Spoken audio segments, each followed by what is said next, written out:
segment, I'm going to talk about Canva shortcuts. This is keyboard shortcuts to make your workflow a lot easier, and the more that you use these, the easier it will come. But I do have a cheat sheet that you can download so that you can just quickly glance and see how to do that as you're learning during your workflow. But then it will make things so much easier instead of having to keep, like, you'll see what I'm saying. Okay, so the first thing that I will show you is as you're working on a canvas, to add a text box. This is how you would normally do it. You'll go over to text and then you'll click text to add to page. If you don't want to do that, no matter where you are on the sidebar here, if you just press T on your keyboard, it will create a text box for you. It will pop up. It will create it in the font that you have been using, which is really convenient versus having to click on one of these and then change the font every time. So that's something that's really convenient. And then another thing about the text, let's say you want to switch it all to all caps rather than going up here, which is the normal way. I mean, I know that it's not far away with your mouse. You could just easily go up there. But let's say you're in the middle of typing and you don't want to have to stop what you're doing. All you have to do, you'd have to highlight your whole, oh wait, maybe you wouldn't. No, you wouldn't, just kidding. Some of these times you'll have to highlight your text to change something, and to do that, let's say you just typed it, you can just press Command A and it will select everything. That's on a Mac. If you're on a PC, it would be Control A to select all, but you don't have to do that in the case of making everything in caps. So to do that, you just press Shift Command K. So, or no, PC Shift Control K. So Shift Command K.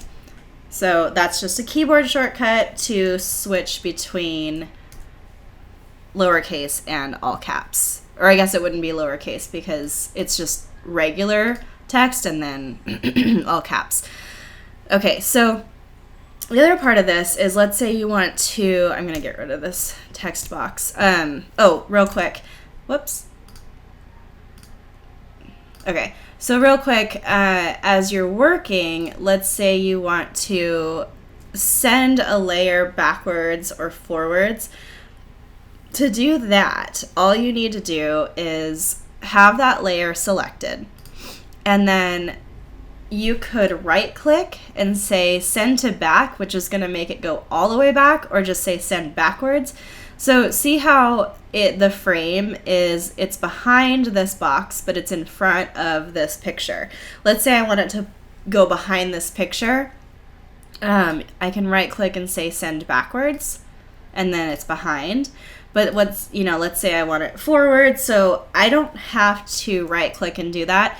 Another way to do this, though, is to go up to position and click position and say forward or to front, backwards or to back. Or if I just want to use my keyboard, I love keyboard shortcuts, so this is where I'm going to do that. I'm just going to press Command. If you're on a PC, it'd be Control, and then your right bracket or your left bracket, and that's going to change the position really easily as far as layers.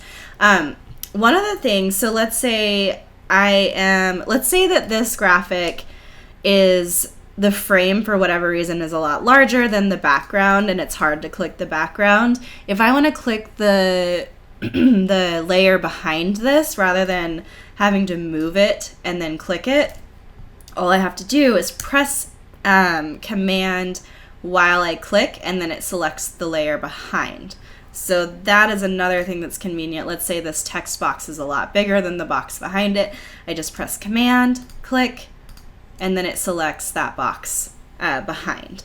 So let's say I want to change that color. That would be a really convenient way to do that without having to move everything on top of it if I couldn't reach it, Okay, so that said, let's say you want to, instead of dragging and moving it and then trying to get it on the same plane or line that you had it before, you can select it and then just use your arrow keys, and it moves it 1 pixel at a time.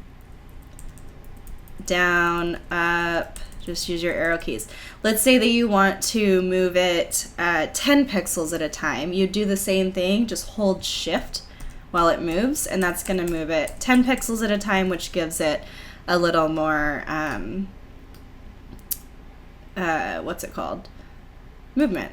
It'll get it going faster. To center it, you can center it to the box that it's in. So you just have to move it and watch these lines, and then you'll see when it's centered, which is really helpful. If I wanted to center it to it completely, I could pull down. You'll see the cross vertical and horizontal lines, but I want it to be up higher since I have this text here. And then from there, I think that was all I wanted to show you as far as keyboard shortcuts. Yeah. So again, I have a download for you guys. I'll show you what that looks like. I actually created it on Canva, so I can just show you right here. And it's your keyboard shortcuts cheat sheet. So you'll see how to create a text box, undo, redo, zoom in, select layer underneath, etc. So you can have that on the right side as you're working. Okay, and in the next segment, we will go over some more designing.